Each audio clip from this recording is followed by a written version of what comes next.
আপনি জানেন কি মৃত্যুর পর মানুষ ৯টি গভীর আফসোস করবে?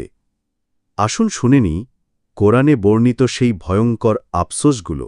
১ নম্বর, তারা বলবে, হায় আমি যদি মাটি হয়ে যেতাম, যা উল্লেখ রয়েছে সূরা নাবা আয়াত ৪০। ২ নম্বর, তারা বলবে, হায় যদি আমি পরকালের জন্য কিছু করে যেতাম, যা উল্লেখ রয়েছে সূরা ফজর আয়াত ২৪। ৩ নম্বর, তারা বলবে, হায় যদি আমাকে আমার আমলনামা না দেওয়া হতো, যা উল্লেখ রয়েছে সূরা হাক্কাহ আয়াত ২৫। ৪ নম্বর, হায় আফসোস যদি আমি শয়তানকে বন্ধু না বানাতাম, যা উল্লেখ রয়েছে সূরা ফুরকান আয়াত ২৮। ৫ নম্বর, হায় আফসোস যদি আমি আল্লাহ এবং তার রাসূলের আনুগত্য করতাম, যা উল্লেখ রয়েছে সূরা আহজাব আয়াত ৬৬।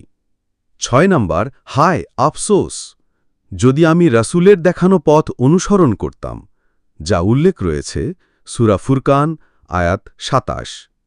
৭ নম্বর, হায় আফসোস আমিও যদি তাদের সঙ্গে থাকতাম তাহলে বড় সফলতা পেতাম, যা উল্লেখ রয়েছে সূরা আন-নিসা আয়াত ৭৩।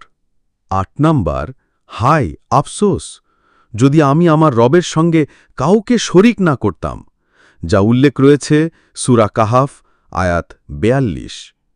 ৯ নম্বর, হায় আফসোস যদি আমাকে আবার দুনিয়ায় পাঠানো হতো, আমি কখনো আমার প্রভুকে মিথ্যা বলতাম না, আমি হতাম ঈমানদারদের একজন, যা উল্লেখ রয়েছে সূরা আনাম আয়াত ২৭। বন্ধুরা, মৃত্যুর পর এই আফসোস যেন আমাদের না হয়। চলুন এখন থেকেই আল্লাহর দিকে ফিরে যাই, তওবা করি, ঈমানকে দৃঢ় করি আর ভালো আমলের মাধ্যমে প্রস্তুতি নিই সেই চিরস্থায়ী জীবনের জন্যে। আমিন। আমি তো আমিন বললাম, আপনারাও কমেন্টে আমিন বলুন।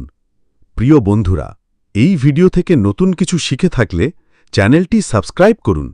জানেন তো, আপনার একটি সাবস্ক্রাইব আমাদেরকে আরও ভিডিও বানাতে উৎসাহিত করবে।